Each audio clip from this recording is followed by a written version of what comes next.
welcome back to the Drexel History Lecture Series. I'm Scott Knowles, and just want to give you a brief coming attraction. We will not have a lecture next Thursday because it's Thanksgiving. So go home and eat. But then come back a week after that, December 1st. We will have our final lecture of this series, and the speaker will be President John Fry.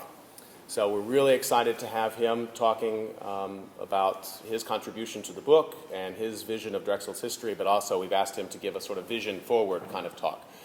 So also another quick announcement, the response to the course in the winter was very strong, so we will be having the lecture series continuing on through the winter and planning even into the spring in the same location, same time, same day.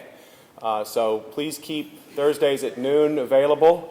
And there are many more authors in the book that we'll be very pleased to bring to you and continue what's been a really lively discussion this term.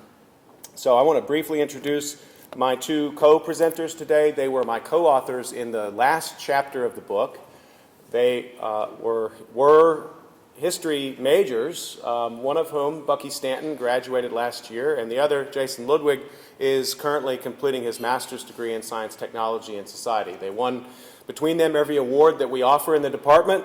When I asked them if they might be interested in doing a little research for the book, I think they thought they were going to be doing a little research for the book, but my plan was to enroll them as co-authors in this chapter, and it worked. So I'm really pleased to have them here today with me to talk to you about the content of the last chapter of this book. You can decide when it's over if you prefer challenge or transformation, but if you're talking about the history of Drexel from the 1970s up until 2009, 2010, it's really a roller coaster ride, an institutional roller coaster ride. So I will now bring to the podium Bucky Stanton, who's going to talk about the first part of this, and then Jason will follow, and I'll give the last part of the presentation. Bucky, it's all yours. Hi, everybody. It's good to see everyone here. I mean, some familiar faces like Lauren and Tiago and Christian and Maddie. It's great to see everybody who I don't know as well. I think Days of Challenge and Transformation is a great name for this just off the bat because it's really about what perspective you take. Community or Drexel perspective. And this project in a lot of ways was about unifying those two perspectives. And so I kind of opened the chapter with more of a zoomed out perspective. And I kind of tackled framing the whole chapter in a macroeconomic perspective. So the first thing to really get at is that by the 1970s, by the 1960s, even the late 50s, Philadelphia and the United States in general were starting to experience, I would generally say, a slow and excruciating end to their industrial dominance, as we phrased it. Philadelphia, it's no secret, was a huge manufacturing center, pretty much all of the industrial period of America. And greatly benefited from lots of federal funding throughout, especially World War II. And with the decline of that, a lot of industries left the city. And a lot of industries had to transform, literally, into what we see around us today, medical, knowledge.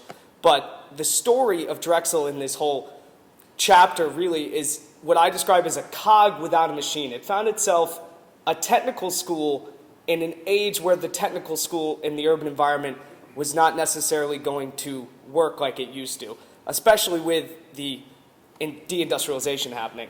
And so we see Drexel kind of moving away and making this tough decision in this weird free fall period.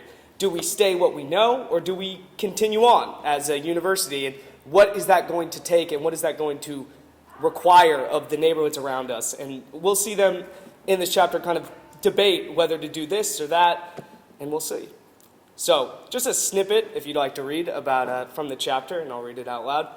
The neighborhoods of Mantua and Palatine Village were hit hard by deindustrialization. Once a country retreat out of the bustle of the city, by the late 19th century, Mantua was a densely settled working-class neighborhood.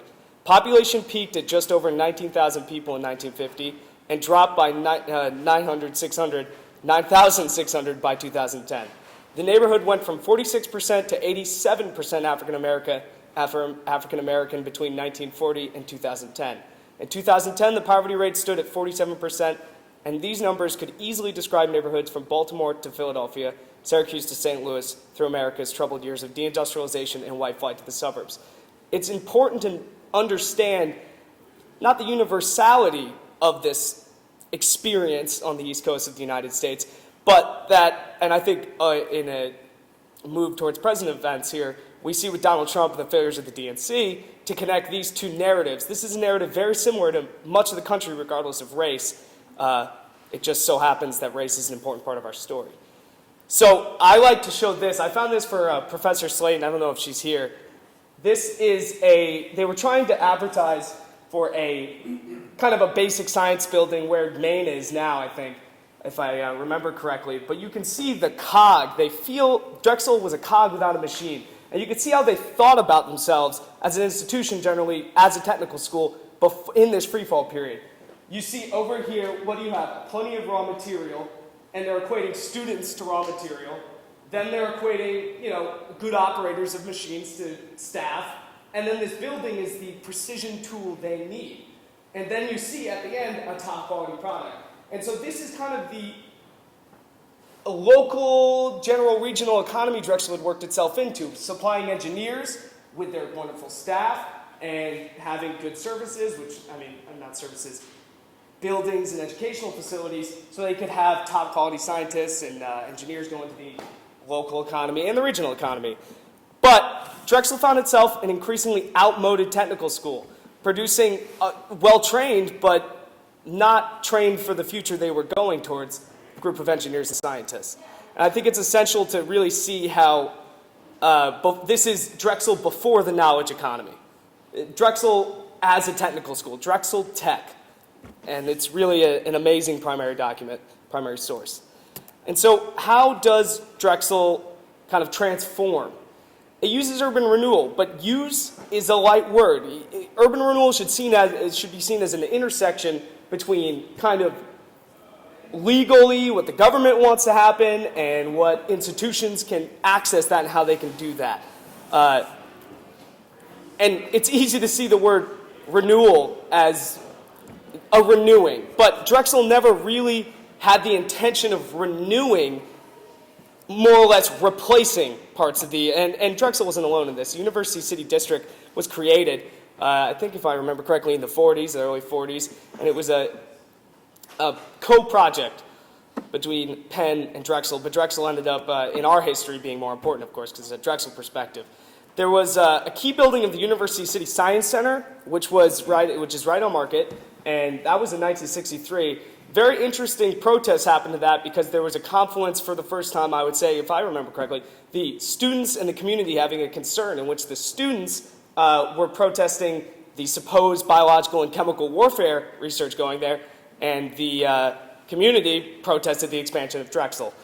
And so you see these urban renewal projects as you can see them as kind of a way of Drexel and the city responding in an intersection of legality and civic projects to the new economy, the new knowledge economy, trying to change Philadelphia to something different away from its industrial dominance that had faded. And so, of course, it's reaction to post-industrialism, but what's really key to note is that this is an institution that's extremely going to take this Cold War techno-scientific edge, and that University Science Center is kind of the beginning of that. But it's radically different from the Drexel that was before. It's radically different from the community surrounding it, and it's a radically different vision in totality of the next half of the 20th century. And so you should keep this in mind for when Jason talks about the MOVE movement and how paradoxical Drexel being right next to the MOVE movement and those themes of primitivism and technoscience. I have this quick analogy, which is about community resistance and what the community could do at this point. The community was more economically resilient than now, and it was before a lot of the particularly bad periods of crime and drug use or addiction and problems really swept over the community. But the community could only resist so much directly. We see at the top, with this iceberg analogy, we see what the college or the university builds. We see the dormitories, the laboratories, the various buildings. And that's what they can directly protest. But Drexel, and we'll see with Jason's part, that there's an increase in these problems that go along with it. This is the real problem for the communities around Drexel. Drexel's trying to figure out how it can build that to be what it wants to be. And the community is trying to figure out how it can resist that, but also deal with this kind of giant footprint of the student population. And we'll see a lot of that come from noise complaints, we'll see that from trash, and we'll also see it from very racist moments from the student population. And you really have to think of this. I thought this was a useful analogy to really frame this kind of conflict in Drexel's history. And so community resistance kind of was peak strong at about, I would say, the late 70s. They were able to, not late 70s, the late 60s, early 70s, and they were able to really protest things, really set up lines of demarcation, territory, borders with the school. And they were loose and unofficial, but they were still borders. And that's, I think, in part because of the economic resilience of the community at that point before a lot had happened. And so we see from 1972 to 1977, there's a moratorium of sorts. 1977 would see the construction of Meyers Hall, which I would say is like the last hurrah of really organized resistance, as the community hired a group of, Meyers Hall is kind of a weird ranch-style dorm. It's even weird today. And the community hired people to criticize that, like architects, to criticize and write a report about how it was the least efficient dorm design you could possibly pick in this situation. And so that's the end of that. It wasn't as successful, that movement, but that's kind of the end marker for this intense resistance that had made Towers Hall really the line. And that line is one of the reasons we have Calhoun where it is. And so think as we go forward, as I hand the presentation to Jason, about this iceberg problem. Not just the buildings Drexel wants to build to be this techno-scientific institution, but think about all the students that brings and what kind of students that brings and who that benefits. And just to finish it off, there's a very famous in this community, little mosaic about Drexel. There's a clearly white, blonde-haired, blue-eyed man in a bulldozer bulldozing Black Bottom, which is a neighborhood I actually lived in the remnants of. So this is a project of really some personal importance to me. Okay? Now Jason. All right. Thank you, Bucky. And my part of the presentation really focuses on some of the community resistance to Drexel expansion in between the 1970s and the early 1990s. And just a little background, in the 1960s and the 1970s, the Powelton Village neighborhood became this hotbed of political activity as it saw this influx of new left activists and black liberation ideologies. And these would really shape the ways in which the community would come together to resist Drexel expansion into the neighborhood. And so, just for example, one of the major actions that the community did was a sit-in actually just a few floors below us in February 1970. And this sit-in was meant to protest the construction of a new dormitory that Drexel had planned and started to build without really consulting anyone within the community. And the protest, it included 150 people from the neighborhood and also 50 Drexel students who sat in the main building for a few weeks until a court ordered them to disperse. But actions like these were really key in building this moratorium that Bucky mentioned that lasted from 1972 to 1977. And when discussing Powelton Village politics, I think it's important to remember that this was by no means a monolithic community. There were several organizations within the community who had their own ideas of how the group should organize and resist Drexel expansion. And I think one of the most historically interesting groups that emerged from Powelton Village, it originally went by the name of Vinnies Gang. And it was founded in 1973 by Vincent Leapart and Donald Glassy. And Leapart he's a very interesting character. He was a handyman in the neighborhood who had done a lot of just work for some of the political organizations in the neighborhood, but he became involved in some of their political activities. And a lot of people in the neighborhood, they disagreed with his methods and his ideas, which many thought were too radical. And around 1972, Leapart met Donald Glassy, who was a student at the University of Pennsylvania studying social work, and the two collaborated to form their own organization. And they also collaborated to produce this text called the Guideline, and this would be really the foundational text for the collective that they would form. And inside the Guideline, it contains Leapart's anti-technology and back-to-nature philosophy. And so Vinnies Gang, as it was originally known, went through several changes in name, but also location, moving around the neighborhood as several community organizations were very opposed to their communal living, which included dozens of, not only humans, but animals living in very confined spaces, often producing a lot of trash, which attracted other rodents, which many in the neighborhood weren't happy with. And so they were forced to relocate, and they eventually settled in 33rd and Powelton Street, a house there, which is interestingly right across the street from Drexel's campus. And not only did they move around a lot, but they changed their names a lot. And so Leaphart, he changes his name from Vincent Leaphart to John Africa. And many people within the organization would adopt this last name of Africa. And the group itself was known as the Community Action Movement, and which was eventually shortened to MOVE. And here we have a picture of a MOVE member, and you'll notice he's carrying a gun, which obviously made many in the community very uncomfortable. And he's also doing something that MOVE members would do pretty much 24/7 from whatever house they were living in at the time, which is get on a microphone or a megaphone and preach this anti-technology and back to nature philosophy that Leaphart had come up with. And I think that this location, as Bucky mentioned, right in the shadow of this high technoscience institution that Drexel is, it's very interesting, and it brings up a lot of interesting questions about what modes of life are permissible in urban spaces. And I think these questions, only get more relevant as we come to today with, questions about our environmental future. And so, as I mentioned, MOVE eventually moved to 33rd and Powelton, and this displeased not only members of the Powelton Village community, but a lot of Drexel parents who were concerned that, having this radical militant organization right by this huge student body. And so, interestingly, in the archives, we found letters from concerned parents of Drexel students writing to the President Haggerty's administration, asking him, what is he going to do about this organization, MOVE?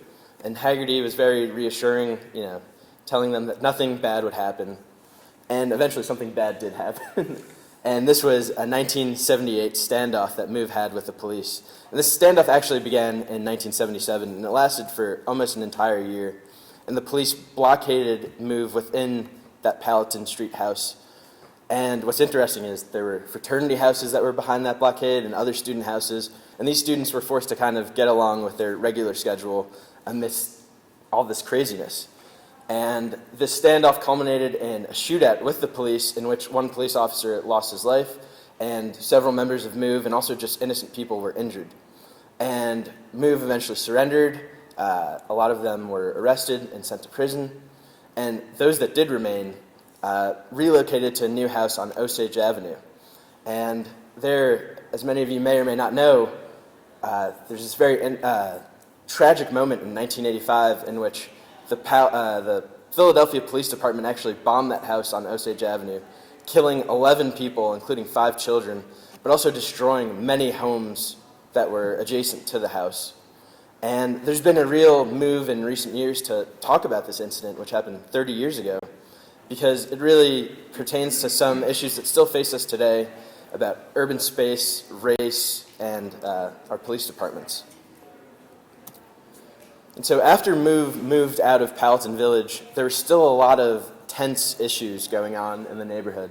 A lot of this spurred by Drexel students moving in large waves into the neighborhood. And so the administration took some steps to ensure the security and safety of this student body by getting more security officers, ramping up the police presence in the neighborhood. And there's some really interesting debates that took place in the pages of the Drexel Triangle about this police presence. And in one letter to the Triangle, a student reflected, "Does anyone really believe for a moment that this program was designed to protect ourselves from other students? Not a chance. We go out on the streets to protect ourselves from Powelton Village residents." And so what we see here is this idea that Powelton Village on one hand and the Drexel student body on the other hand are two almost antagonistic forces that, even though they're living in this very close, confined space, it's not one community, but two opposed ones. And the community also felt this way, and some of it was due to incidents like one that happened in 1984 in which fraternity members assaulted 2 African-American community members. And this spurred community organizations to really push for the Drexel administration to get involved in the community, to actually even accept students from the community, and to just in general be a better and more engaged neighbor. And so in 1985, with the inauguration of William S. Gaither as president of Drexel University, there was a lot of optimism that these changes could actually come about. Gaither, one of his first moves before he was actually even inaugurated, he moved his family into a home in Powelton Village on 37th and Hamilton Street. And many saw this as, a sign that the university would try to be more cooperative with the community. And actually, at his inauguration, the head of the PVCA, one of the top community organizations, his name is Peter Dodge, he was invited to come up on the stage and speak a little bit on this tense history and what university and community relationships might look forward to in the future. And he reflected that Gaither and his family moving into Powelton Village reflected a revolutionary change in attitude and posture from previous Drexel administrations. So there was a lot of optimism with Gaither's inauguration.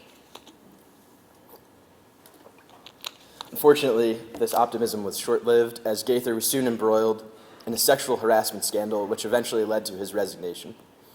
But what was really interesting about this scandal is that some of his most ardent defenders were actually community members who organized to protest the media's coverage of the situation, as they felt that groups like the Philadelphia Inquirer were painting Gaither in too bad of a light. The Gaither that they knew was one who had really tried to engage with the problems that the community was facing. And one of the community leaders at one of these protests, Herman Rice, he talked about some of the ways that Gaither had helped the community engage with AIDS prevention, teenage pregnancy prevention, and playground reconstruction. And at this time, in 1987, these were some of the major problems that the community faced. And these problems would even get worse in the following years as the crack cocaine epidemic hit Mantua and Powelton Village. And the university had a lot of their own problems that it had to deal with during this period, which Scott will talk about in his section. And so it left the neighborhood to really deal with these problems on their own. And so Herman Rice, who I just quoted, he really was at the forefront of dealing with this crack cocaine epidemic.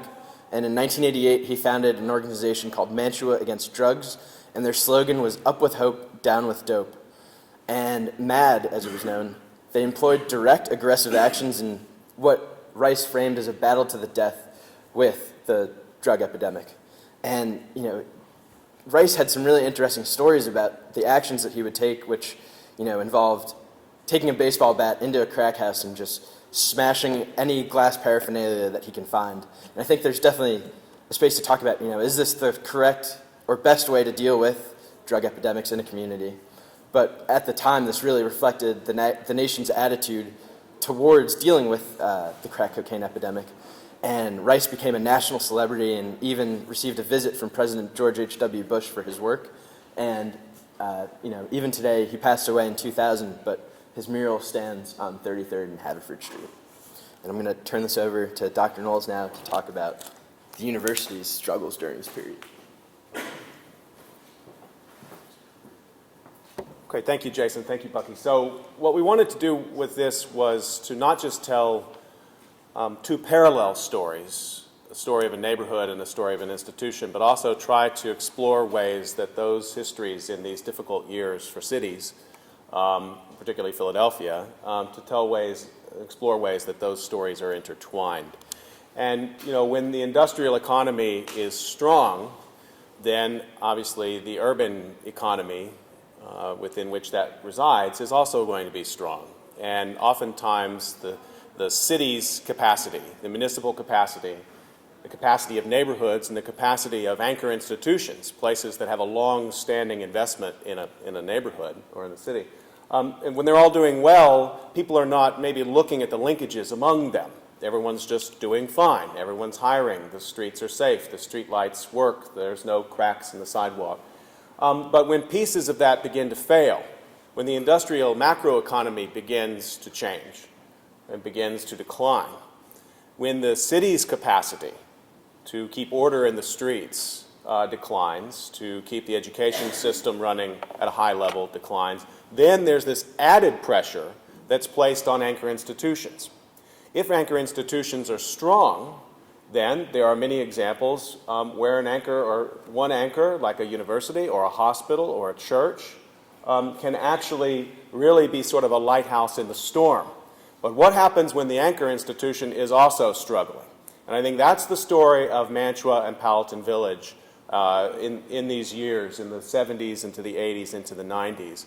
The neighborhood was in turmoil, the industrial economy was failing, and the anchor institution that might have been able to keep the neighborhoods above water with employment, with security, with a student base in the neighborhoods, that was also struggling. So this gives you just a bit of a picture of the turmoil here from within the university's perspective. A university like Drexel that has comparatively large reliance upon student enrollment and on tuition, it's really important that we keep those enrollment numbers high.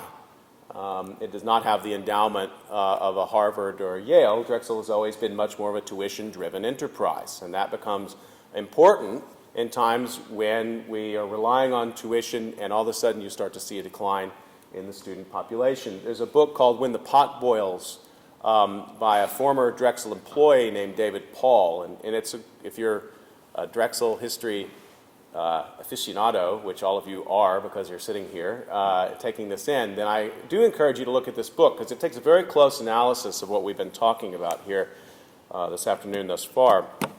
And these are some of the statistics, and you know, it may be a little surprising because we were talking previously about this moment when the Apple computer came to Drexel. And the excitement around the unveiling of the Macintosh, and you know, this idea that Drexel was really at the cutting edge.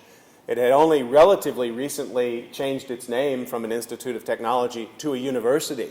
People were excited to explore what that would mean. Of course, to most people around the university, that meant more funding for graduate programs, doing the things universities do, funding for graduate programs, a stronger commitment to the sciences and to research, a growing, or maybe first-time commitment, but a real commitment to the humanities and the social sciences as well, and then down the road, professional schools. That was what the excitement in that moment, I think, 1983, 1984 on campus, this very strong feeling that that's where Drexel was headed. And within a relatively short period of time, within 10 years after that excitement, and you know, one of the statistics that really sort of blows my mind is the number of engineering applications almost doubles in the year after the Macintosh is unveiled on campus. And so they did hit a sort of technological zeitgeist. But the larger forces of the macroeconomy, declining state and federal funding for education, decline of the urban environment, the urban economy, all sort of created a perfect storm within which that enthusiasm around 84, 85 could not persist. And these numbers are truly apocalyptic. I mean, we're talking about a class size being cut in half over 10 years, and the size of the overall size of the student body declining precipitously year by year by year. I'm sorry for the word-laden slides. The historian in me got a little bit out of control with these. But these are excerpts from the chapter. And they do sort of tell the story of what we call a wicked combination for this uniquely evolved technical institution. As Bucky pointed out, Drexel had gone through some key reinventions. First created as an institute which could do all sorts of interesting things that were public-focused around art, around science, around industrial education, and then this reinvention in the 19-teens into a real factory for technical graduates, very tightly fit into the industrial economy which became mature by World War II. And that industrial economy begins to change by the 1950s, but by the 1970s, the exodus of factories from Philadelphia is absolutely astounding. And you can't just change the curriculum overnight. You can't just close out certain branches of education, certain types of engineering training overnight and bring new ones in the next day. It doesn't work like that. A university is much more of an ocean liner than it is a speedboat. It takes time to retool, to change. to react to market conditions. So a factory can close its doors and leave and be gone the next day, the next month. Those employees are looking for retraining and something else to do. It took a while for the university to pick up, but there are other factors underway as well. At the end of the Carter administration into the Reagan administration, there was a strong turn away from federal spending in the military-industrial complex in the Northeast. That spending strongly, sharply moves to the American South and to the American West. That's very clear. So the defense dollars that were fueling a lot of the macroeconomy of Philadelphia, those dollars are going away. So the regional economy is contracting for that and other reasons of manufacturing, also moving to Mexico, moving to Asia in just those years. State funding is declining as well. And at the same time, Drexel was facing its own problems in-house around management, around its ability to manage its own affairs. Just one example having to do with labor problems. The university put out a hiring freeze, and there was a strike with the unions on campus. This one example, you can sort of imagine it, the Teamsters Local 115. They had a truck that apparently they would move around the central part of campus, and some of you may have been here in those days. I don't know if this is actually, but that they were constantly blaring "We Will Rock You," the song by Queen. You know, It wasn't even the whole song. It was just that part, right? Yeah. over and over. Right, right. You know, and this does not build school spirit, right? I mean, this is not the kind of thing that you prospective students and parents or prospective professors want to see when they come to campus, is that we have a never-ending strike going on, labor problem, and these blaring of the sound of the trucks. It was an auditory assault, but I think it was also sort of a metaphor for the sort of larger assault that's going on within Drexel around conflict, around the decline of the infrastructure, and the decline of the curriculum to meet the needs of the economy of the time. The university went through two presidents in these years. William Gaither, who we heard about, who I think it's really fascinating to see that Gaither was a little bit far-sighted in spotting the problems of the neighborhood in the ways that even something highly symbolic, like the president moving into the neighborhood, seeing how important that gesture could be. But his presidency was very short-lived for the reasons that were discussed. The next president, Richard Breslin, he was facing these shrinking enrollments. And again, I think, to lay all this on one president would be inappropriate because, to say that with an enhanced engineering curriculum we can bring manufacturing jobs back to Philadelphia that doesn't work. It doesn't work that way. So the question then becomes, how do we just keep the institution going while the macroeconomic changes settle and we begin to see what kinds of economy we're left with? I would say that throughout those years, science faculty across the board in Drexel hunkered down and kept doing what they did well, which is that they supplied a top-notch technical education to the engineering students who were coming through, to the business students who were coming through. There was still some limited growth in science and in graduate research and in electronics and certain areas of engineering, but in a point of contraction, the moment of innovation that was so alive in the mid-'80s, that moment had closed. C.R. Chuck Pannoni, who was a Drexel alum, who is a Drexel alum, was brought in to serve as interim president after Breslin left the institution. And I told this story at the beginning of this lecture series, but I like to tell it again because I think it's pretty extraordinary. It says a lot about Chuck. That he was asked by the board members that he met with to basically prepare models of thinking how Drexel could be acquired by Penn. What would it look like for Drexel to be acquired by Temple? What would it look like for Drexel to become part of the state system?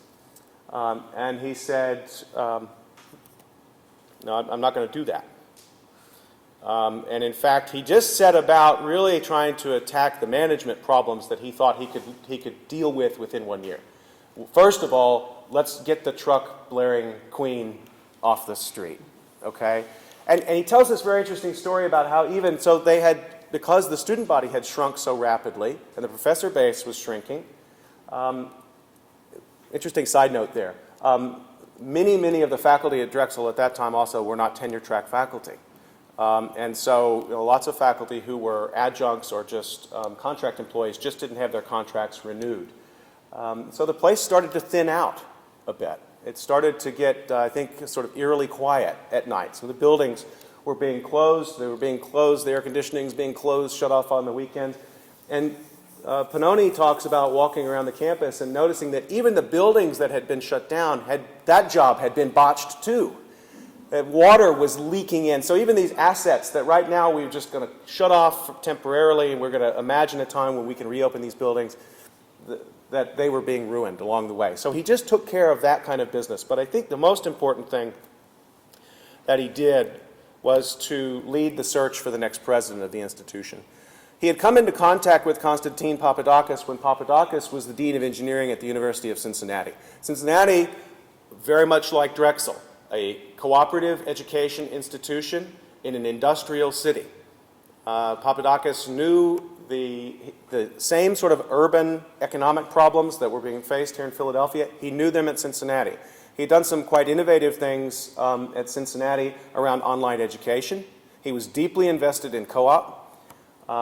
He had also, I think, just sort of at a personal level, Papadakis had an immigrant story to tell.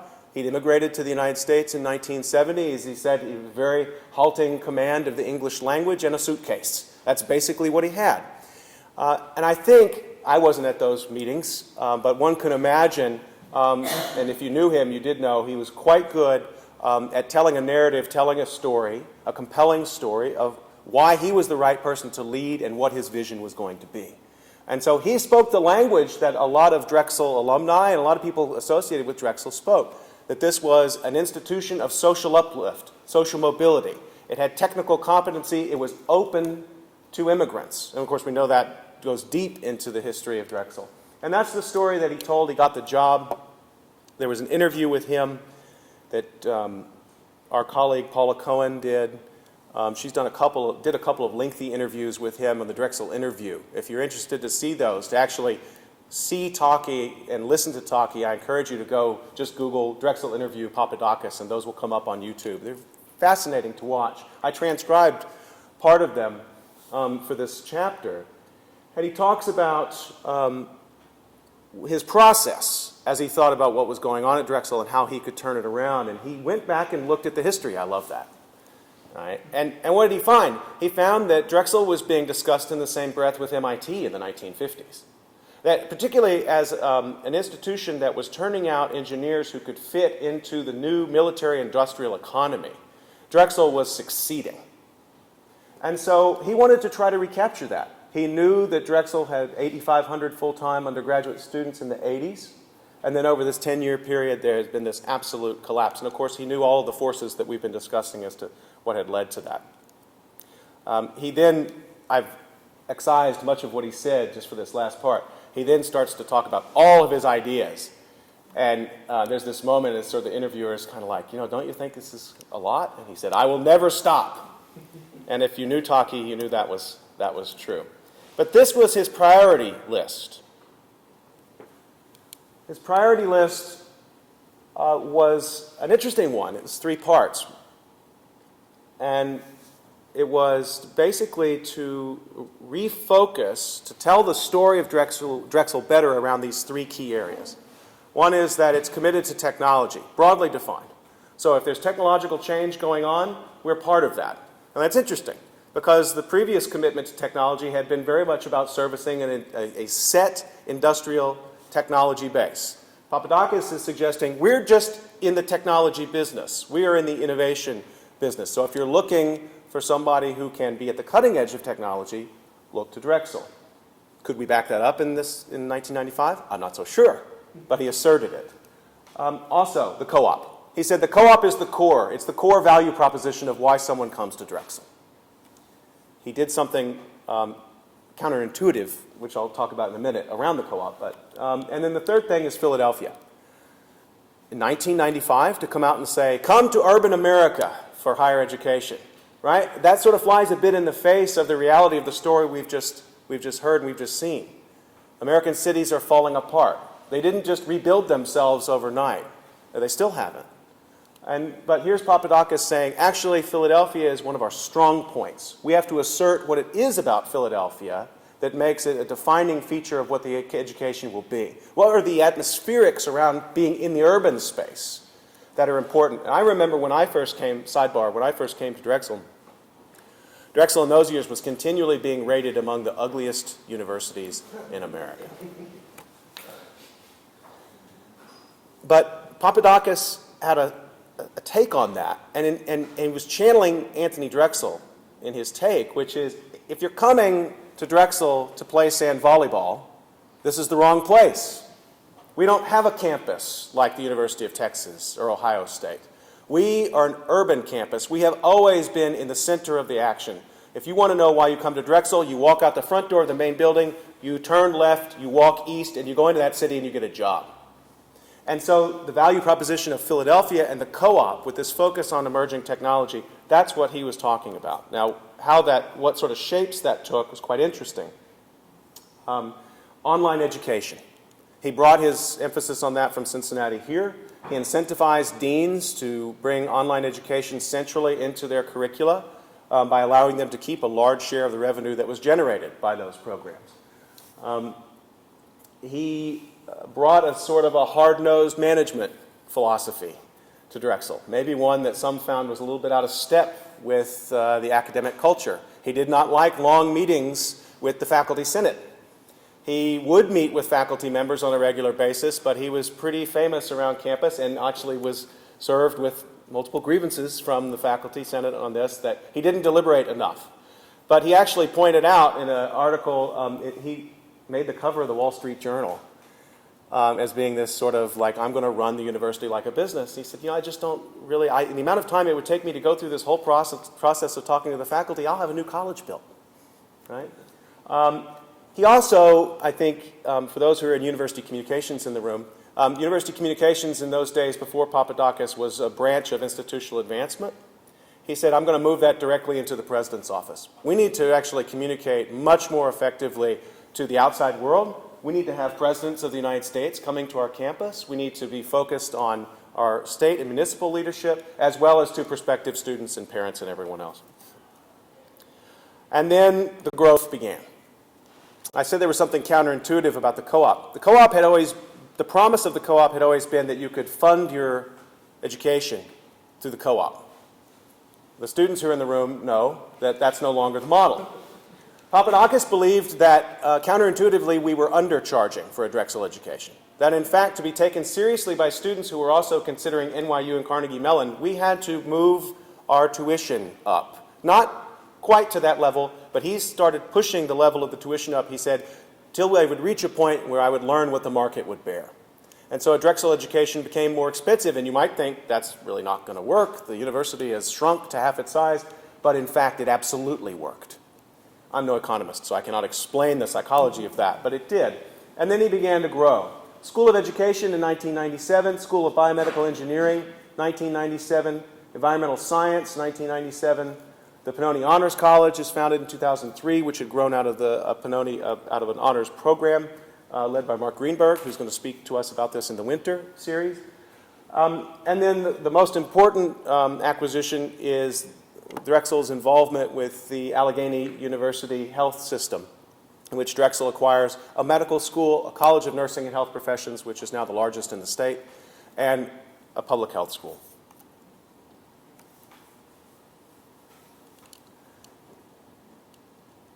When Papadakis was sick in 2008 and died in 2009, I think the pace of change and growth had been so dizzying that many people couldn't have even conceptualized that such a catastrophe was possible. And Drexel tried a lot of things in those years. We were in the midst of opening a campus in Sacramento at this time. The commitment to the online education had far surpassed even the levels that some people thought were reasonable investment. There were still lots of questions at that time about the medical school and its stability. We had only opened a law school in 2007 at a time when there was a contraction for the need for lawyers in America. 2007, 1 year before the economic collapse, and we opened a law school. So it's not that all the grass was green and all the birds were singing. The institution was in a dynamic period. But as we heard earlier, the macroeconomy was also in a dynamic period. Hiring was actually growing in the Philadelphia region, but in new areas, around design, around medical research, around many of the areas that Drexel was retooling itself to serve.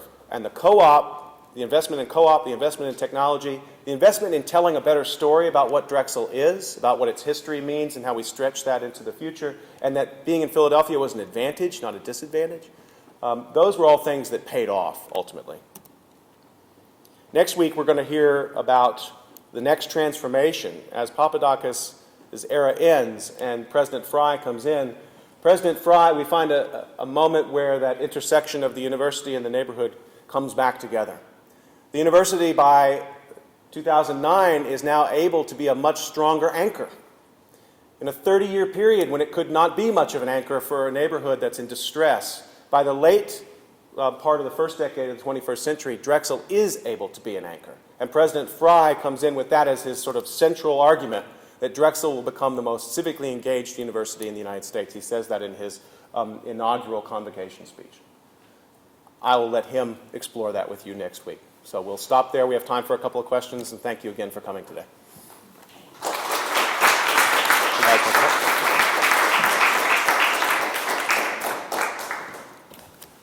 It's a lot to throw at you in an hour. Anyone? Julie? At the same time that Drexel was having the problems with the neighborhood, can you talk a little bit about Penn at the same time and their tensions with the neighborhood? Were they distinctly Drexel? I don't think so, so I'd like to hear. Yeah, you want to take that? Yeah, I'm not really sure. Are you asking What's happening at Penn? Oh, what's happening at Penn? I think there are a lot of similar issues at Penn. I think they're also being faced by this crime wave, and just from speaking to people who attended Penn at that time, there's this real feeling of insecurity and enclosure to protect Penn's assets rather than branching out and helping the university. So very similar in a lot of ways to Drexel. Penn had, there was a high-profile murder here on KISS campus with a case that lasted for a long period of time, and then there were two high-profile murders at Penn. And that had a really a chilling effect and a bad effect on their number of student applications. And they're facing the same. I mean, the geography of West Philadelphia was the same macroeconomy. It's just hitting those neighborhoods further to the west. And they brought in, throughout those years in the early 90s, a number of different consulting firms to write reports for them on how they're going to revitalize West Philadelphia. And our President Fry tells a really interesting story about being one of those who's brought in, and the first thing they do is hand him a box full of reports. They said, "Here's the reports." And he said, he read the reports, and he said, well, it's time to get to work. And they undertook this sort of West Philadelphia renewal project. And I think what's important about that, to me, is that it was not city-led. It was led by Penn as an anchor institution that could no longer rely upon the federal funding or municipal funding to accomplish what they wanted to do. They wanted to raise real estate values and make the streets safer.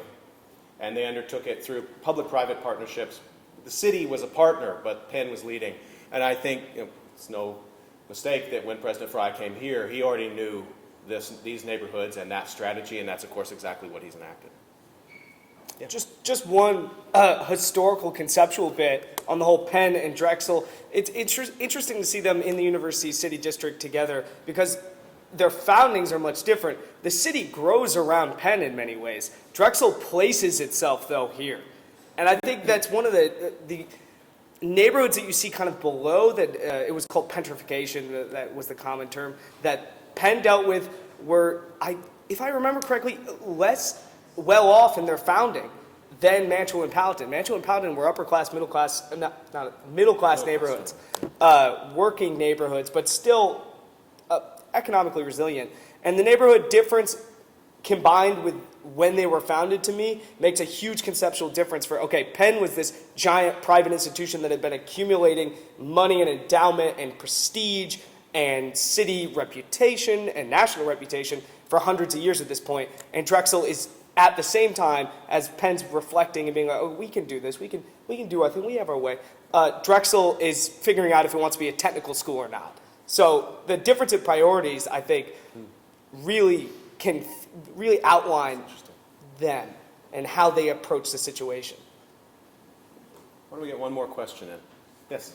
You spoke to the fact that when Drexel was founded, it was founded as an institute of technology, and it was really focused on solely technology and engineering. But when you walk in the main building, there's the archway with the faces, and there's Cicero, and all sorts of artists and philosophers. So do they have a grand view of in the future becoming more of an arts or more of a university? Because that kind of is like, it's at odds with, oh, we're just a technical university and that's it. Yeah, I think I can actually speak to that a bit. We're all like, we want to answer that. Go ahead. Well, I think during the founding, and especially with our early presidents, the idea of what an engineer was very different than maybe what we would consider. And so there was an idea that you would need to be almost like a Renaissance man to be an engineer and have read up on the classics. And when constructing the main building, part of it was, the idea was to create a space for that all-encompassing education where you could read the classics and listen to nice music, and that would shape you into like a great engineer. And I don't think we think that way about engineering today. I just a small bit. I think that's an interesting, that change of what an engineer is and that difference between what is art and what is industry. Drexel is founded almost before the idea of them or before it became popular to separate them in a way. And maybe it's that classical reputation, that classical reflection almost. Also on an interesting note, I'm pretty sure Cicero was born in Mantua in Italy. So I think that's just a fun fact. Maybe that's why he's there. Yeah. This is what a Drexel education does for you. This is fantastic. Mark, we're getting to the final question here. Well, first of all, a compliment. You guys covered an enormous amount of important history Thank you. and change in a very, very smart way. So I congratulate you. And one thing you got me thinking about, which was, yes, Drexel was in very many ways tied to Philadelphia, as you point out, rightly so, because we were a commuter school. Almost everyone lived at home, commuted to Drexel, and expected to work in this region.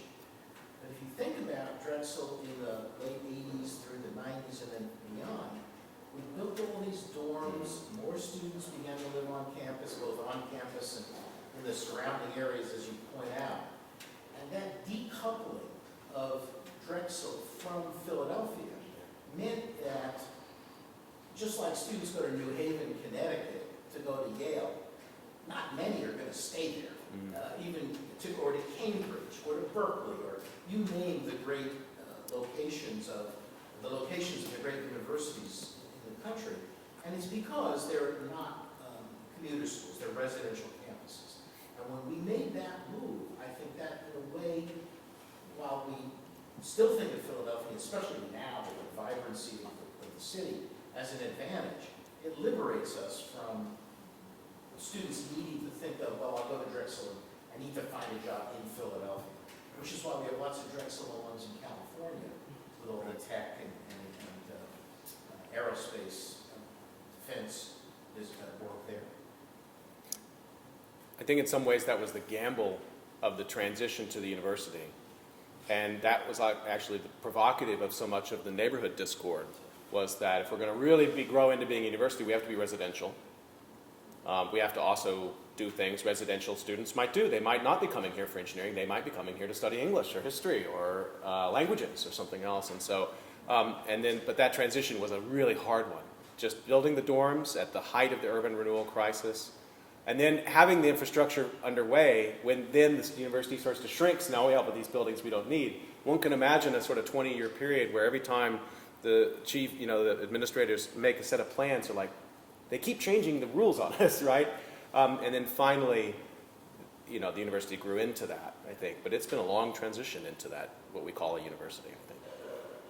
I think that's the iceberg problem right there. You see that there is this iceberg, the community, that it's fine if rural people, or not rural people, but people from the mainline suburbs are coming here and then leaving at night.